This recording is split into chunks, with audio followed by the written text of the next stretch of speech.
But I still believe in miracles രാമേട്ട. പണ്ടൊരിക്കൽ ബോംബെയില് 6 വെടിയുണ്ടകൾ കൊണ്ട് ചങ്കും കരളും ഒക്കെ കീറിപ്പറഞ്ഞ് ചോര മുഴുവൻ വാർന്നു പോയിട്ടും പാമ്പ് മുറി കൂടുന്ന പോലെ ജീവൻ തിരിച്ചു പിടിച്ച ഒരു അത്ഭുത പ്രതിഭാസമല്ലേ രാമേട്ട സക്കീർ ഹുസൈൻ?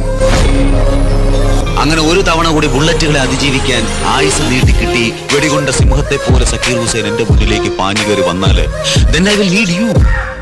ഒരു പരിചയ പോലെ എനിക്ക് ഉപയോഗപ്പെടും രാമേട്ടൻ എന്നെ രക്ഷിച്ചു പിടിക്കാൻ.